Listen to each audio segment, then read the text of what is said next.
10-year Treasury moved 23 basis points, almost a quarter of a percent, in 5 trading days. That's the bond market raising its voice. The question for everyone listening is whether anyone in your clients' lives is translating what it just said. I am Ron Siegel, certified liability advisor, helping families build wealth through strategic debt management. This is your weekend update for the week of May 15th, 2026. The week opened with hope and closed with a hangover. Markets came in expecting some kind of a breakthrough out of the Trump and Xi summit, particularly around the Iran conflict and the Strait of Hormuz. Talks wrapped overnight with very little to show. China did not signal action. Ocean shipments are still snarled, while oil continues leaking to China by land. What did markets do? They sold bonds. Last Friday, the 10-year Treasury sat at 4.36%. Right now, as we record, it's at 4.59%. If oil pushes back toward $105, the next bear target on the 10-year sits at 4.64%. Above that, 4.79%. Mortgage rates eased slightly off Wednesday's 6-week highs. Here's where the national averages sit as of this morning. This is Thursday's data. 30-year conventional, 6.52%. 30-year jumbo, 6.65%. 30-year FHA, 5.99%. 30-year VA, 6.01%. These are national averages from Mortgage News Daily, not an offer to lend. Here's the data point worth bringing to your next client meeting. Combined gasoline and food spending in March and April hit annualized rates of $97.8 billion and $35.7 billion. The long-term average is $5.5 billion.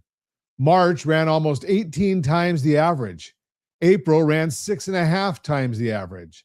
Households absorbed the shock by drawing down savings and annualized $56.1 billion in March alone. Strip out food and fuel inflation, and retail sales actually went negative in April, down 0.3%. The consumer is spending more dollars to receive fewer goods. That's the quiet part of the inflation story. 2 items that did not make the headlines but should be on your radar.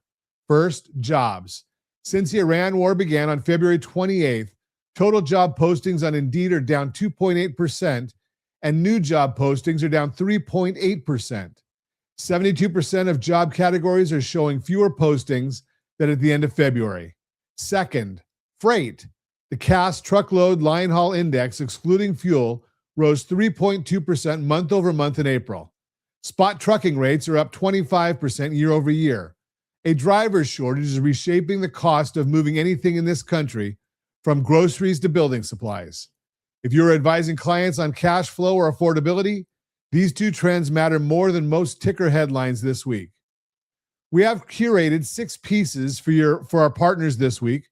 You'll find them on the right side of the dashboard or below the video, depending on the device you're using. Veterans are leaving $13,200 on the closing table. Here's how to stop. On a $650,000 mortgage, the wrong strategy costs you a second home before your kids graduate. Most people track their portfolio. Almost nobody tracks the 3 numbers that matter more from our monthly market report. 38% of families would be broke in 6 months if a paycheck disappears. Yours does not have to be. Equity isn't wealth until you move it. Most homeowners never get that memo. And I used to wonder why gas kept rising. Then I learned the one truth about global pricing. Worth a few minutes of your read this weekend. This week's featured illustrator is the purchase target. Your client gives us 2 inputs, the monthly payment they want to live with and the down payment they already have. In seconds, the illustrator returns a target house price that fits. It's a clean way to anchor a buyer conversation around what is affordable rather than what a listing site suggests. If you'd like access to our complete Illustrator suite, just ask. It was built for our partners. Remember, strategy beats rate always. A reminder for any client who could use a single dashboard for their financial life, KeySteps is a free platform offering credit monitoring, identity theft protection, and household budgeting tools, all in one place. Visit rsrlinks.com/keysteps. That's rsrlinks.com/keysteps. Here's the economic calendar and what carries weight on the calendar. Tuesday, April pending home sales. Wednesday, the FOMC minutes at the 2 p.m. Eastern is released at 2 p.m. Eastern, the biggest event of the week. Weekly jobless claims, the May Philly Fed Index, May S&P Global PMIs, and the 10-year Treasury note auction is on that same Thursday.